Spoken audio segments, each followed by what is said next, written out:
I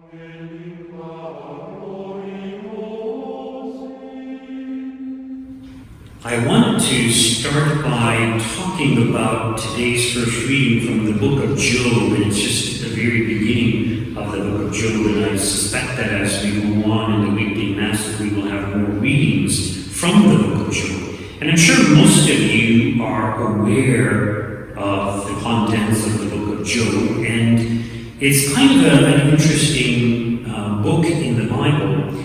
And the question might arise, well, why would God allow Satan to harass Job in this way? In today's gospel reading, nothing happens to Job, but just his family, his possessions. But as we go on, we will see that even Job himself will eventually suffer all kinds of afflictions in his body. But Job perseveres in his faithfulness to God. He never curses God. He never rebels against God. And this is very significant. I've mentioned many times that every now and then I encounter a Catholic who's been away from the faith for a long time, and then they finally come back, and I ask them why, and they said, well, I was a good Catholic, and saying my prayers never did anything bad, and all these terrible things happened to me, and they rebel against God. They kind of curse God. They reject God. Why would God allow this to happen? Well, it's important that we keep in mind that God created us free. So the question that sometimes people ask, if God is so good, why is there so much evil in the world? And the reason is because we are created free, and so we can choose to do either good or to do evil, and God has to allow us to express our freedom. It has been pointed out by various spiritual authors and even exorcists that God actually restricts the amount of evil that is committed in the world, both by human beings and by the angelic beings. So some could argue, or one could argue, that it's actually unjust for God to restrict our freedom when it comes to doing evil. But if God did not restrict our freedom, as some people argue, we would have destroyed the world long ago. And so it is with the evil spirits. God allows them to be free. He created them to be free. They, of course, have to make a choice, as we do, whether to follow God or not to. So those who rebelled against God, they are intent on opposing God's plans for mankind. Instead of helping us, as our guardian angels do, they oppose us, they hinder us, and in certain cases they even possess a person. But as I mentioned, God holds them back, doesn't allow them to exercise their freedom to the extent that they want to. So in the case of Job, it seems that God is allowing Satan to have greater dominion over Job. In other words, allowing Satan to exercise his freedom without limiting his freedom. To a certain extent, even here, we see God limits his freedom. So Satan does what he can to harass Job, but Job remains faithful. Now this book, what happened to Job, in many ways it benefited Job. So Job was able to grow in virtue, he was able to grow in faith. And at the end of the book of Job, we see that God blesses Job abundantly. In other words, whatever things he had, he received like 100-fold. And it's a good message for us.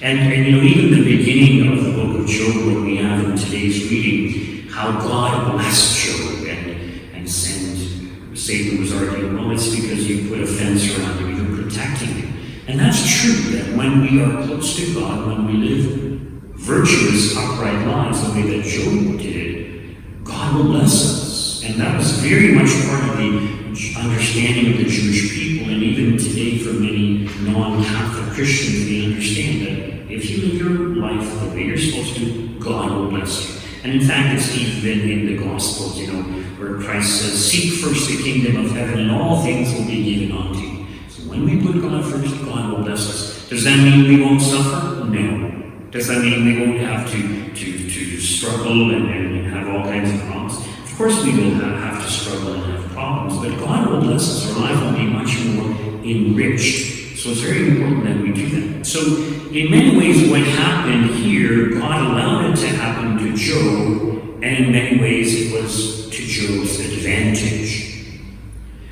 But recall that things in the Old Testament are kinds of foreshadowings of what is to come in the future. So one could argue Job is kind of like a Christ figure. He was innocent, he was holy, he was pure, and yet he suffered all these afflictions, and the same can be said of Christ. But I think it's more correct to say that what happened to Job is a foreshadowing, an image, or a symbol of what will happen to the church. So yes, God establishes the church, he puts a fence around it, or we could say even the Jewish nation, but in particular the church. So at some point, especially near the end times, when the influence of Satan becomes more powerful in the world, because so many people are turning away from God, dabbling in the occult and worshiping Satan and offering sacrifices to Satan, Satan's power will become much greater. And Satan will use that power to attack the church.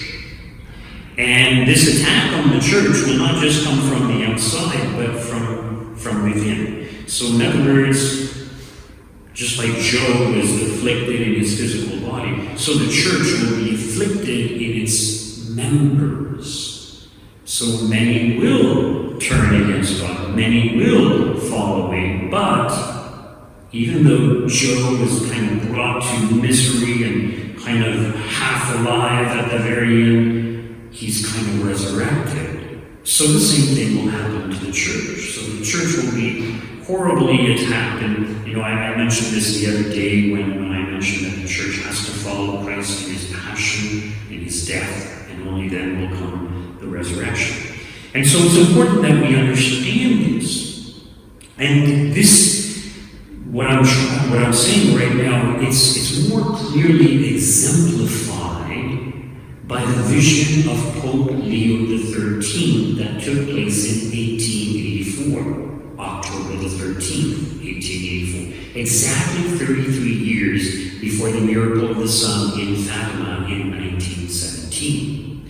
So if you recall the vision of Pope Leo XIII, and I've heard different versions of it, but basically Pope Leo XIII had finished celebrating Mass and he was making his Thanksgiving, and he heard two voices, one that was soft and gentle and one was that was harsh and loud. So he understood that it was Satan and Christ speaking to each other, and Satan was mocking Christ in the same way that he does here, that he's mocking God. Oh, your servant Job, he's only faithful to you because you're protecting him. It was the same kind of dialogue. And so Satan is mocking Christ. Well, your faithful are only faithful because you're protecting them. You're restricting my freedom.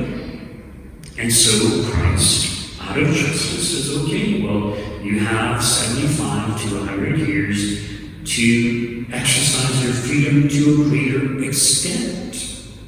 And so some people believe that this happened, that Satan was given this greater dominion, this greater freedom, and so the corruption we see in the church in recent times is a result of all of those things, of that happening.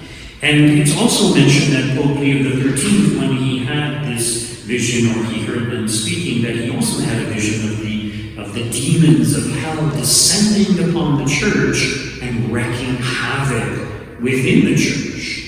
And when he saw this horrible destruction taking place, he was inspired to compose the prayer to St. Michael the Archangel. So this is the history of the composition of the prayer to St. Michael the Archangel. It happened in 1884 when Pope Leo XIII had this vision. So he composes this prayer to St. Michael the Archangel, and since that time that prayer is actually used in exorcisms. The one that we recite after Mass is a shortened version of that prayer. And Pope Leo XIII made it mandatory for everyone to recite that prayer after every low Mass. So a low Mass would be one where you didn't have singing, and so basically the regular weekday Masses were just a Sunday Mass without music and solemnity.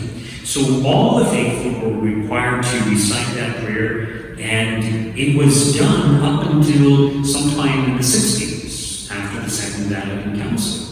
And and people stopped reciting that prayer after Mass. And it's been pointed out that that's actually the time that we needed to recite it the most, but people have stopped doing it. So luckily our Cardinal Thomas Collins, he's actually encouraged all the parishes in the Archdiocese to recite that prayer after Mass. So it's up to the individual parish priest to decide whether he will recite it or not. So as you know, I encourage it not just after weekday Masses, but even also on Sunday Masses, because it's a very, very powerful prayer. And we need to acknowledge the reality that, yes, the influence of Satan today is far greater than it has been in the past. So if you read Lifestyle News, you will hear that, in various places in the U.S., I think there was one in Montreal not that long ago also, they actually held public satanic masses.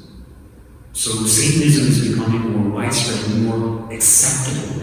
On Amazon or Walmart, they're selling things that are satanic or anti-Catholic. So for example, they were selling bath mats that had images of our Lord and Our Lady. People were protesting. We shouldn't be stepping on an image of our Lord or Our Lady. So all these things are subtle ways of attacking the church, attacking the faith. But we also know from history that the church has been infiltrated by communists, by homosexuals, by Freemasons, and people who want to corrupt the church from within.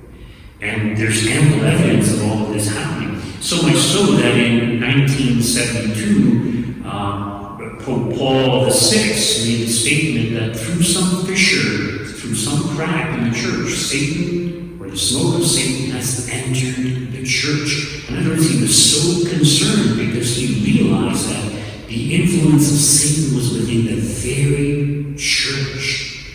And this is very serious.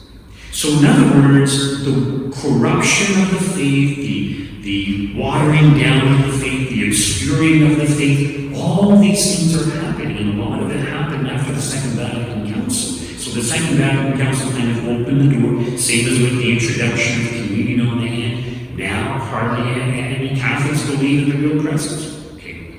Granted that daily Mass goers do believe, but statistics show something like 23%, only 23% of Catholics actually believe in the real presence. I recently read another article that pointed out that the majority of Catholics don't even know that Christ is God. They know He's the Son of God, but they don't have the understanding that Christ is God, that He's the second person of the Trinity. Imagine that. This is how much the faith has been corrupted and watered down. And yes, in many ways, the priests and the bishops, we are responsible because we have been taught on these things, we have been taught on sin also, but the influence of Satan is very, very real. And the church is going to be attacked from without and from within, and Christians are going to be persecuted and attacked and perhaps even martyred. And the question is, well, are we willing to face that? Are we going to persevere to the very end? Or are we just going to be like everyone else in society who's becoming an atheist and says okay to Satanism and same-sex marriage and euthanasia and everything else? Are we going to fight for our rights? Are we going to do what we can to spread the kingdom here on earth? Are we going to do what we can to try to save souls? Today we celebrate the feast of St. Lawrence Ruiz, or some refer to him as Lorenzo Ruiz. He's a Filipino saint, and he was martyred sometime between the years 1633 and 1637. He and 16 companions were martyred. We honor all of them today. And basically they spread the faith in the Philippines, in Formosa, and in Japan. And they were martyred in Japan. They were martyred in a very brutal way. They were tortured and suffered in a terrible way. But we look to them as an example. So even in the face of severe persecution, they did what they could to spread the faith. And by the way, he was a married man. He was a father, but he was someone who very strongly believed in the faith, and he gave his life for the faith. So we ask him and all the saints who have preceded us to intercede on our behalf. And the other thing is that, when we look at the the church, and the statistics show the number of believers is shrinking, so we're becoming smaller and smaller. A lot of people think, oh, well, it's us against the rest of the world, and we're such a small group. No. Remember that the church includes the church militant, the church triumphant, and the church suffering. So the church militant is all of us who are still alive. We're fighting against evil in ourselves. We're fighting against evil in society. We're fighting to promote the kingdom of God here on earth. The church suffering refers to those in purgatory. The church triumphant refers to those who are in heaven.